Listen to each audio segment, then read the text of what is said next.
자, 오늘은 간절한 기도로 다음 세대를 세우자라고 하는 그런 말씀의 제목 가지고 여러분들에게 말씀의 은혜를 함께 나누기를 원합니다. 여러분, 우리가 뭔가 간절하면요 자꾸 그것만 보게 돼 있어요. 그렇죠? 간절하면 그것만 잔뜩 찾아보게 돼 있습니다. 여러분, 기도도 마찬가지예요. 내가 왜 기도가 안 되지? 내가 왜 기도를 못하지? 이거는 간절하지 않아서 그래요.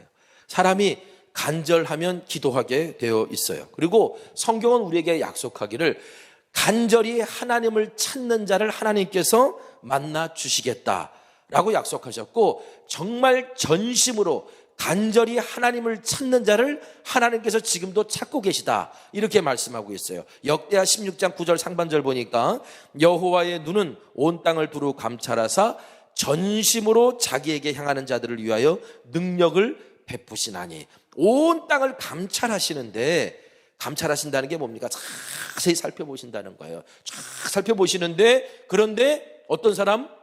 하나님을 전심으로 자기에게 향하는 자, 하나님에게 전심으로 향하는 자. 전심으로 향하는 게 뭡니까? 결국은 간절이잖아요. 간절히 향하는 자. 그리고 그런 사람에게 하나님께서 뭘 주신다? 능력을 베푸신다. 하나님의 능력을 베풀어 주신다는 거예요. 여러분, 간절한 자에게 하나님의 응답하시는 줄 믿으시기 바랍니다. 우리 본문에 나온, 오늘 성경에 나오는 수로보니게 여인도 바로 그 간절함으로 하나님 앞에 나와서 응답받은 사람이에요. 성경에 예수님을 만난 사람들 중에 응답받은 사람들 한번 쫙 보세요. 성경 복음서 읽어보면 다 찾아보세요.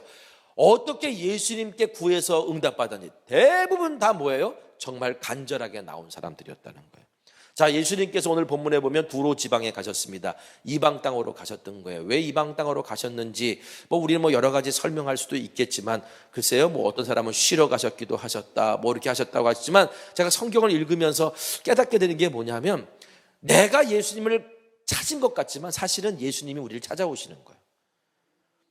오늘 이 성경에 나오는 이 가나안 여인, 수로보니게 여인도요, 사실은 수로보니게 여인이 예수님을 찾아왔다라고 우리가 말할 수도 있어요. 그런데 예수님께서는 이미 수로보니게 여인이 예수님의 소문을 듣자마자 냅다 달려왔다는 얘기는 이미 예수님을 알고 있었고, 그렇죠? 그리고 예수님이 오셨다는 소리에 그냥 앞뒤 달려보고 달려왔다는 소리, 그만큼 예수님을 만나는 간절함이 있었다는 거예요. 그러니까 뭐예요? 이미 두로 지방에 예수님이 오셨기 때문에 수로보니게 여인이 찾아온 게 아니라, 수로보니게 여인이 자기 예수님에 대한 소문을 듣고 간절한 마음을 가지고 있었기 때문에 예수님께서 발걸음을 옮기셔서 두로 지방으로 가신 게 아닐까. 여러분, 간절한 자를 하나님이 찾으시는 줄 믿으시길 바랍니다. 이 얘기, 비슷한 얘기도 또 나와요. 우리 10명의 이제 나병 걸린, 한센병 걸린 환자들 이야기 보면 나오잖아요. 그들이 막 예수님을 찾아가요. 그런데 그 성경의 지도를 이렇게 보면 예수님이 원래 예루살렘으로 내려가려고 그러셨는데, 그런데 굳이 그리로 갈 필요가 없어. 그 동네로, 그 접경 지역으로. 그런데 예수님이 가셔. 왜 가셨을까? 그 10명의 나병 환자들이, 그 한센병 걸린 사람들이 어떻게 예수님을 찾으러 다니고 있었다는 거예요. 간절히. 그러니까 간절히 찾는 자가 있는 것을 아시고 예수님 만나러 가셨다. 여러분, 우리가 어디서든지 간절히 주님을 찾고 있으면 주님은 우리와 늘 함께 하시는 임마누엘의 하나님이신 것을 믿으시기를 바랍니다. 자, 그런데 유대인들은요, 이방인들과 접촉을 이제 피했어요. 금기시했단 말이에요. 이방인들도 그렇게 유대인들에게 함부로 접촉하는 것은 무례한 행동이다라고 하는 것 정도는 알고 있어요. 자, 그런데 이 여인은요, 이방 여인이에요. 이 이방 여인이 예수님께 그냥 갑자기 약속도 하지 않고 찾아와서 넙죽 엎드리면서 예수님을 만납니다. 어떻게 보면 이게 무리한 행동을 한 거예요. 그런데 왜 그렇게 엎드렸을까요? 무엇 때문에 이 여인이 그렇게 무리한 행동을 하면서, 선을 넘는 행동을 하면서, 그러면서 예수님 앞에 엎드렸을까요? 뭐 때문이라고 성경에 오늘 기록되어 있습니까? 자기의 딸 때문이에요. 귀신 들린 딸 때문에. 귀신 들려 고통받는 딸 때문에 이 여인이 정말 간절했고, 그래서 주님 앞에 딱 무릎 꿇으면서 내뱉은 말이 뭡니까? 주여 나를 도우소서. 주여 저를 도우소서. 도와달라고. 여러분, 성경에 보면 죽어가는 딸을 위해 예수님 앞에 무릎 꿇었던 사람이 있어요. 누굽니까? 회당장 야이로. 회당장 야이로. 회당장이라고 하는 것은 오늘날로 따지면 뭐 그냥 한 회당을 책임지고 있는 사람이니까 오늘날 따지면 한 지역의 교회 담임 목사 뭐 이쯤 되는 사람이에요.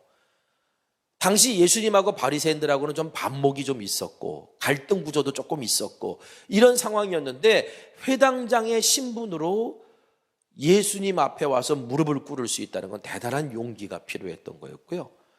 대단한 도전이 필요했던 거였어요. 그런데 그런 체면 불구하고 예수님 앞에 딱 무릎 꿇었어. 그 이유가 뭐예요? 자기의 딸을, 죽어가는 딸을 예수님이 살릴 수 있을 거라는 것을 믿었기 때문에 딸을 위해 무릎 꿇었던 거 아니에요.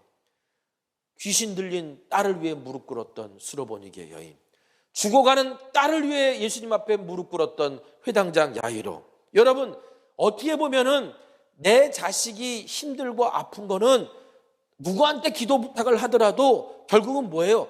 부모가 제일 마음이 아프고 부모가 제일 간절할 수밖에 없잖아요. 그러니까 안타까우니까, 정말 절실하니까 체면 불구하고 선을 넘는 무례를 불구하고 예수님 앞에 무릎을 꿇었다라는 거예요. 간절해야 엎드리더라고. 내가 아직 기도하지 않는다는 거는 아직 간절하지 않다라는 뜻이기도 한 것 같아요. 자, 그렇게 간절하게 예수님 앞에 엎드렸더니 어떤 일이 벌어졌어요? 죽어가던 회당장 야이로의 딸이, 사람들은 이제 죽었다라고 장례를 치는데 예수님께서는 아니야, 죽은 것이 아니라 잔다라고 말씀하시며 그 야이로의 딸을 살려내셨습니다. 아멘. 또 귀신 들린 딸은 어떻게 됐습니까? 예수님이 가지도 않았는데 네 딸이 나음을 입었다라고 하니까 그 집안에서 그냥 나와서 돌아다니고 있었어요. 그렇죠? 뭐 때문에? 바로 부모의 간절한 기도 때문에. 여러분, 오늘 이 말씀에 도전받는 분 계시다면, 오늘 이 말씀에 마음에 간절함이 생기시는 분이 있다면, 오늘 여러분의 자녀를 위해, 우리의 다음 세대들을 위해 믿음으로 구할 수 있는 저와 여러분 되시기를 간절히 소망합니다. 죽어가는 딸을 살린 건 누구의 믿음이에요? 딸의 믿음이에요? 회당장 아버지 야이로의 믿음이에요? 아버지 야이로의 믿음이에요. 그렇죠? 죽어가는 딸을 살린 건 딸의 믿음이 아니에요. 회당장 야이로의 믿음이었지. 자, 귀신 들린 딸이, 귀신이 쫓겨나간 역사는 딸의 믿음이에요? 아니면 그 어머니 수로보니게 여인의 믿음이에요? 수로보니게 여인의 믿음이에요. 수로보니게 여인이 자기 딸을 위해 중보했을 때, 간절히 기도했을 때, 회당장 야이로가 자기의 딸을 위해 간절히 중보했을 때, 그때 하나님께서 그 기도를 들으시고 딸을 낫게 하시고 귀신을 떠나가게 하셨더라. 여러분, 자녀를 향한 부모의 간절한 기도, 어떻게 보면 아버지 하나님은 누구보다도 부모의 마음을 잘 아세요. 그렇죠? 왜? 아버지 하나님도, 우리 하나님도 아버지시니까. 그리고 당신의 아들을 십자가에서 고통받게 내버려 두시면서 그 고통을 겪으신 분이시니까. 누구보다도 오늘 우리가 내 자녀를 위해서 울고 안타까워하는 마음을 하나님도 아신다라는 거 아신다. 그렇기 때문에 하나님께서 오늘 우리가 그 자녀들을 위해 간절히 기도하는 그 기도는 정말 헛되지 않고 열매 맺게 될 줄 믿습니다. 여러분, 주여 나를 도우소서. 여러분, 이런 기도는 언제 나와요? 아직까지도요, 내가 할 수 있는 거 있다면 하나님 내가 이렇게 했는데요, 하나님 왜 이거 안 해주시고요, 하나님 내가 이만큼 알고 있는데 왜 하나님 나한테 이런 거 안 채워주시고요. 어떻게 보면 아직까지도 하나님 앞에 안 꼬꾸라진 사람들은 하나님 앞에 기도할 때 뭔 말이 많고 핑계가 많아요. 그런데 더 이상 할 수 있는 게 없다라는 걸 아는 사람들은 어떻게 해요? 한 가지밖에 구할 수밖에 없어요. 도와달라고. 하나님 아니면 안 된다고. 하나님이 손대셔야 되는 부분이라 라고 구할 수밖에 없다는 거예요. 여러분, 이 기도가 비록 세련되지 못합니다. 유창하지 못합니다. 더듬거리는 기도일 수도 있습니다.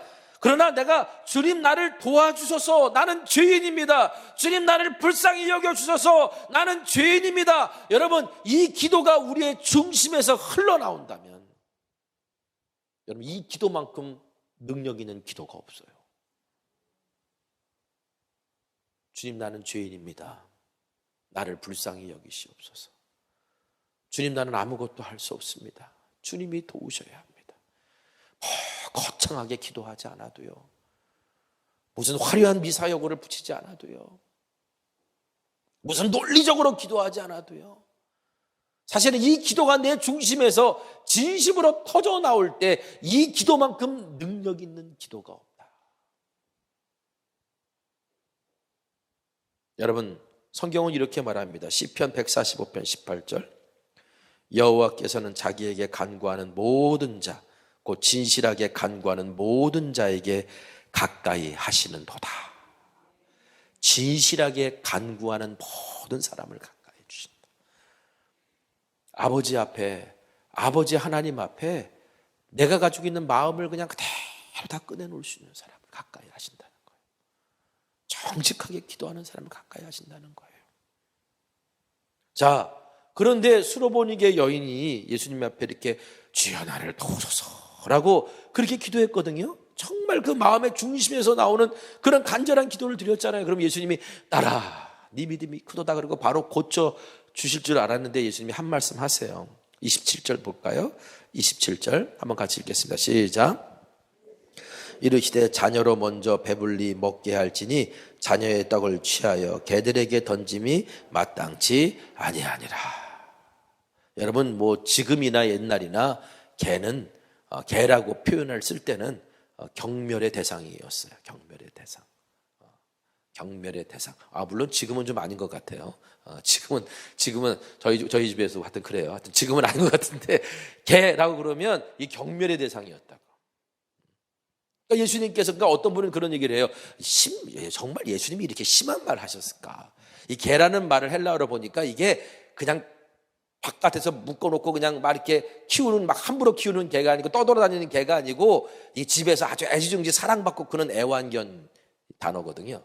그러니까 애완견이었다는 거죠. 애완견. 그러니까 애완견이니까 예수님께서 다 나름대로 배려해서 말씀하신 거라는데, 애완견이든 밖으로 돌아다니든 개든 사람을 개로 비유한 거는 그건 뭐예요? 경멸이지, 경멸.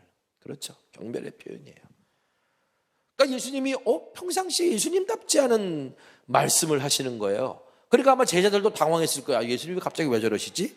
자, 그런데 여러분, 그 말을 듣는 그 여인은 얼마나 불편했겠어요. 그렇죠. 막 상처받고 마음이 불편했을 수도 몰라요.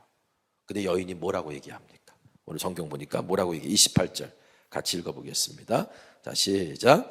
여자가 대답하여 이르되 주여 올소이다마는 상 아래 개들도 아이들이 먹던 부스러기를 먹나이다. 여러분, 지금 수로보니게 여인이 구하는 게 뭐예요? 주님, 제가 큰 거 원하는 거 아닙니다. 제가 뭐 자녀, 여기서 분명한 건 자녀는 이제 이스라엘을 얘기하는 거고 개는 이방인을 얘기하는 건데, 그렇습니다. 주님, 이 유대인들이 볼 때, 하나님의 자녀인 유대인들이 볼 때 나 같은 사람은, 이방인은 개처럼, 개 같은 존재입니다. 그런데 주님, 제가 뭐 대단한 거 요구하는 거 아니지 않습니까? 부스러기 은혜라도 주시면 안 되겠습니까? 부스러기 은혜만으로도 주님 촉합니다.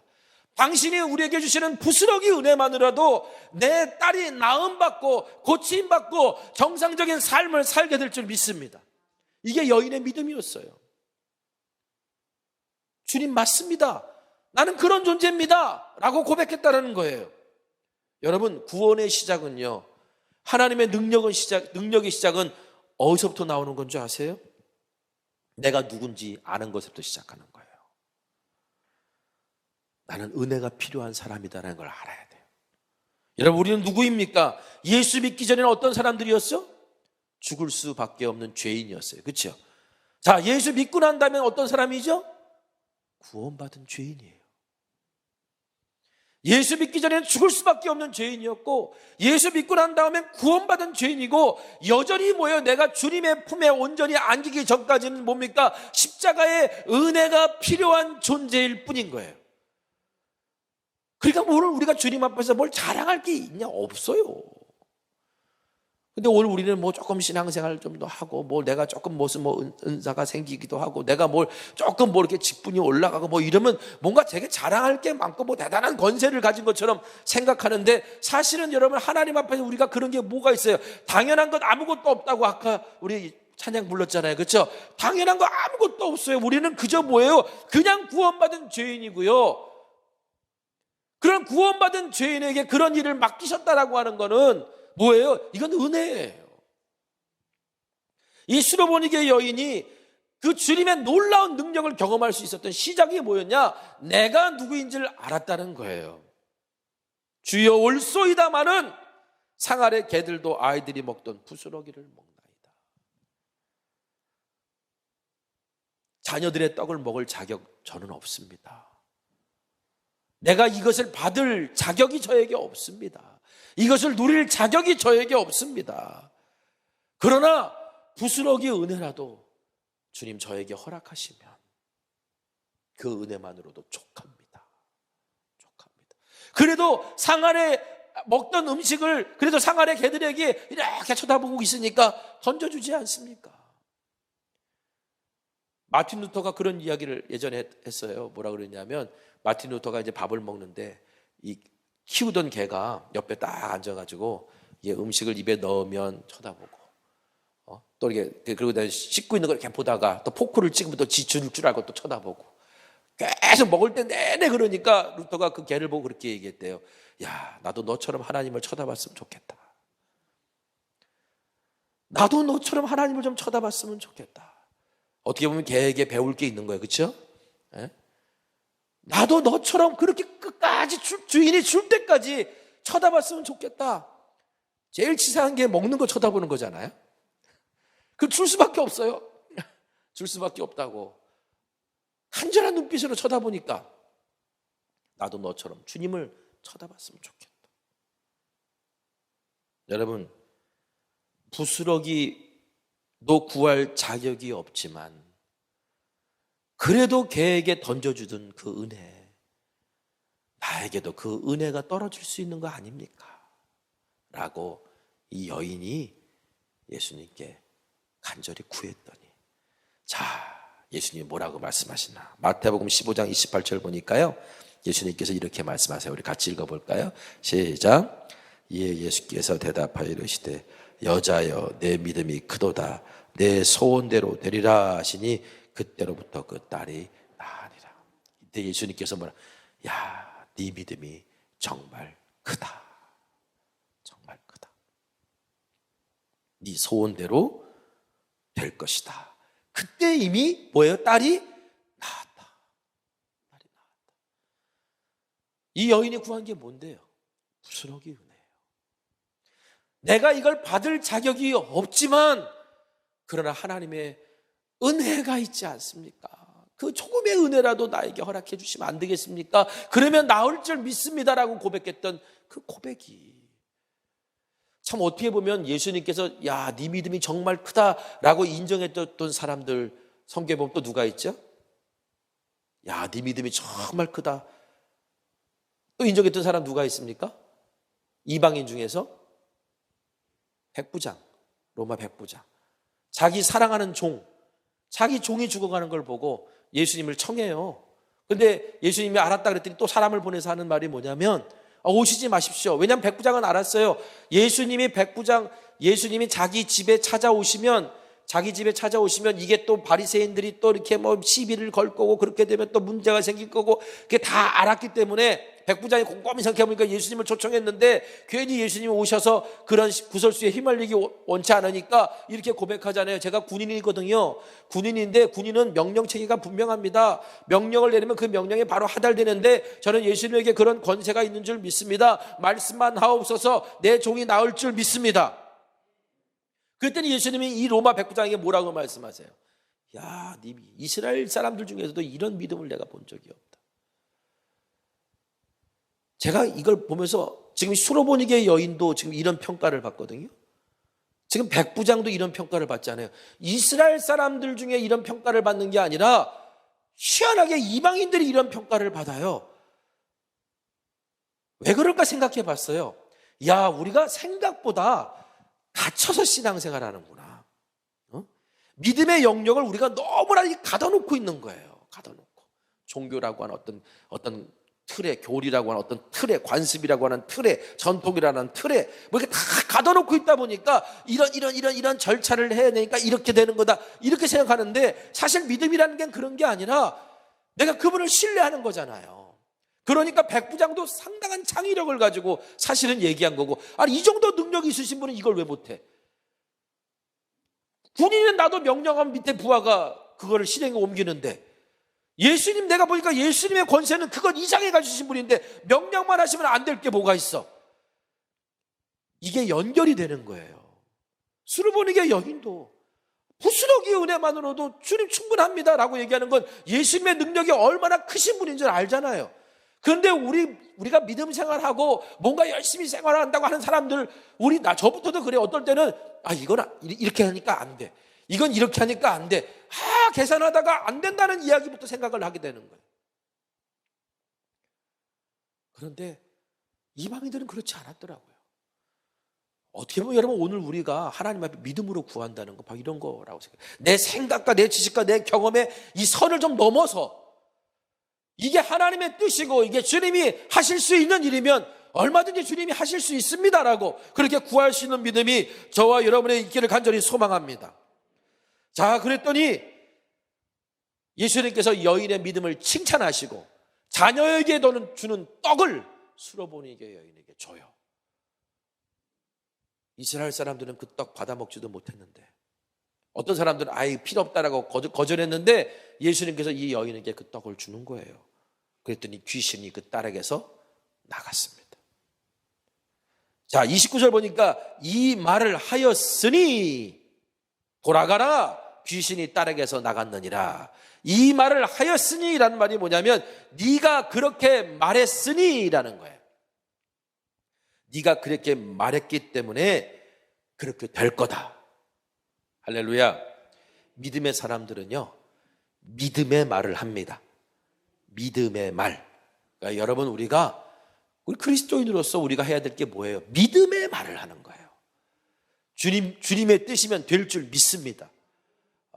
물론 마음속에 안 될 것 같다는 생각이 있어도 주님의 뜻이면 될 줄 믿습니다. 여러분, 은혜의 사람들은요, 내 안에 은혜가 있으니까 무슨 말을 해요? 은혜의 말을 해요. 내 안에 은혜가 있으니까 당연히 은혜의 말이 나오는 거예요. 하나님의 은혜지요. 은혜니까 할 수 있을 겁니다. 여러분, 여인은 예수님의 말을 믿었고요, 그래서 믿음으로 돌아갔어요. 그랬더니 정말 딸이 나음을 받았어요. 여러분, 지금 우리도 수로보니게 여인처럼, 그리고 회당장처럼 우리의 자녀와 다음 세대를 위해 정말 어떻게 보면 부스러기를 구하는 심정으로, 간절함으로 엎드려야 될 줄 믿습니다. 그러면 우리 주님께서 이렇게 말씀하실 거예요. 네가 그렇게 말했으니, 네가 그렇게 간절하니 네 말대로 될 것이다.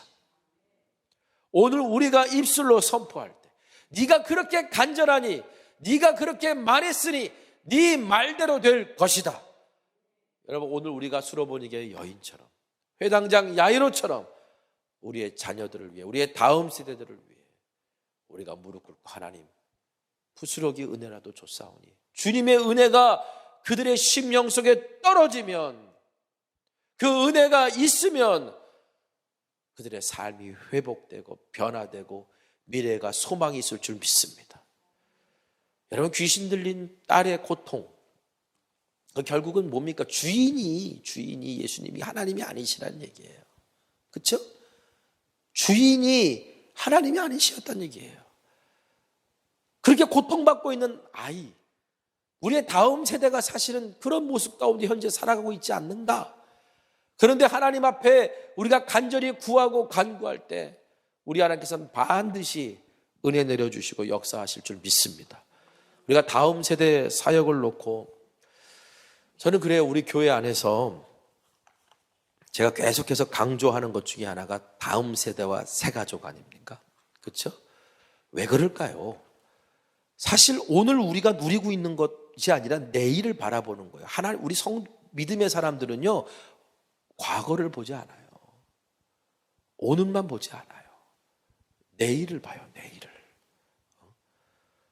하나님께서 우리에게 맡기신 열매가 사명을 우리가 정말 잘 감당하고 있느냐라고 하는 것들에 대한 열매는 우리가 미래를 향해서 지금 어떻게 나아가고 준비하고 있느냐, 그게 바로 다음 세대 사역이에요. 교회 학교 아이가 1명이 모이든 2명이 모이든 우리는 다음 세대가 이것에 채워지고 그것을 감당해야 될 것을 믿고 구하고 거기를 위해 눈물 흘려야 되는, 저는 그것이 교회의 사명이라고 생각합니다. 그래서 제 목회 철학 중에 하나가 바로 그거예요. 어디를 가든지 다음 세대를 살리는 사역을 최우선순위로 놔요. 왜? 오늘 우리는 얼마든지 누릴 수 있어요. 근데 여러분 그거 아세요? 다음 세대를 살리는 사역을 하면요, 오늘 우리도 살아요. 이게 순서가 그렇더라고요. 오늘 내가 사는 일들을 하면요, 희한하게 다 죽는데 한국교회가 언제 부흥했는 줄 아세요? 한국교회 부흥의 시작은 교회학교 부흥부터 시작됐어요. 교회학교 아이들이 막 오기 시작하고, 여러분 지금 우리 교회 보세요. 대부분의 자녀들이 부모가 우리 교회 다녀요. 그렇죠? 부모가 우리 교회에 다니지 않는 아이들은 별로 없어요. 결국 부모가 교회 다니는 아이들만 우리 교회에 나오고요.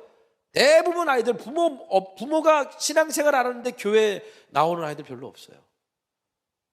여러분 한번 쭉 하고 한번 10년, 20년 전으로 한번 날아가 봅시다. 그 전으로 한번 날아가 봅시다. 교회 학교 아이들이 많았는데 그 중에 부모가 교회 다니는 사람들은 별로 없어요. 그 많은 아이들 중에 대부분이 다 뭐냐? 부모가 교회 안 다니는 사람들이었어요. 그렇죠? 전도를 할 때요, 어른보다 아이들이 그 전도를 더 빨리 받아들여요. 그러니까 아이들 전도하려고 막 열심히 막 애를 썼어요. 그래가지고 그 아이들이 전도가 돼서 그 아이들이 컸어요. 우리 성천교회도 그런 분들 있죠. 예? 컸어요. 그러다가 내 부모 전도했어요. 내 부모를 내가 전도했다고. 나 때문에 우리 부모가 예수 믿었어요. 그러면서 한국교회가 부흥했어요. 근데 한국교회가 부흥해놓고선 이제 어른들이 좀 많아지고, 이제 뭐 좀 교회 재정도 좀 늘어나고, 그리고 이제 좀 나라도 살만하고, 뭐 하다 보니까 이제 뭐예요? 애들은 가라, 이렇게 돼버린 거야. 별로 관심을 안 가져요. 애들은 세상 문화에 다 뺏겼는데, 교회는 여전히 지금 우리가 뭘 하고 있는 거, 우리가 지금 누리고 있는 거, 즐기는 거, 아니면 뭐 우리가 뭐 올라가는 거, 뭐 이런 것만 가지고 막 하지, 정작 우리 아이들의 예배의 환경이라든가, 아니면 그 아이들에게 어떻게 복음을 전해야 될 것인가, 그것에 대한 관심을 끊었어요. 아니, 하는 신용만 했지, 예전처럼 간절하지 않았어. 그랬더니 이제 아이들이 줄어. 물론 인구도 줄기도 하지만, 놀라운 사실은요, 아이들이 줄 때 한국교회도 같이 데이터를 보면 내려가. 성경은 우리에게 반드시 과거는 기억해야 될 거지, 과거를 살라고 얘기한 적이 없어요. 성경은요, 언제나 다가올 하나님 나라를 보고 우리에게 신앙생활하고 그 시대를 준비하라고 우리에게 늘 말씀하시지. 그래서 교회의 부흥의 핵심은 하나, 다음 세대야. 우리 교회만 잘 되자는 얘기가 아니라 하나님께서 이 교회를 통해서 주신 사명 중에 하나가 바로 다음 세대를 세우는 사역이라는 거예요. 그러니까 여러분 목요일마다 나무 심듯이 아이들을 위해 눈물의 기도를 해 주시기를 소망합니다. 새가족 사역도 마찬가지예요. 예수 처음 믿으신 분들도 있고, 우리 교회에 이렇게 함께 믿음의 공동체 생활을 하는 게 있는데, 여러분 새가족이 잘 적응할 수 있는 교회가, 그게 건강한 교회고, 그게 오늘 우리가 얼마나 건강한지를 잘 보여주고 사명에 충실한지를 보여주는 그런 어떤 하나의 지표라고 저는 믿어요. 그런데 새가족이 왔는데 새가족이 적응을 못해. 그리고 떠나가. 왜냐하면 우리는 마음은 다 있죠. 얼마든지 잘해주고 싶고, 그런데 그게 안 돼. 우리 구조상 그게 안 돼 있어. 그렇다면 이게 뭐예요? 우리가 건강하지 않다는 증거예요. 어떤 영혼이든지 우리가 품을 수 있고 받을 수 있고 같이 나눌 수 있고 사랑으로 행할 수 있어야 되는데 그게 없다라는 얘기거든. 그게 오늘 그리고 그런 분들이 우리 교회 안에서 잘 교제되어지고 만들어졌다는 얘기는 소그룹이 잘 살아나고 있다는 얘기고요. 그만큼 교회는 건강하다는 얘기예요. 이게 우리의 영적인 바로미터 같은 거예요. 지표 같은 거예요. 그리고 하나님이 주신 사명에 우리가 최선을 다하고 있다는 증거이기도 하고요. 건강한 신앙 공동체라는 뜻이기도 해요.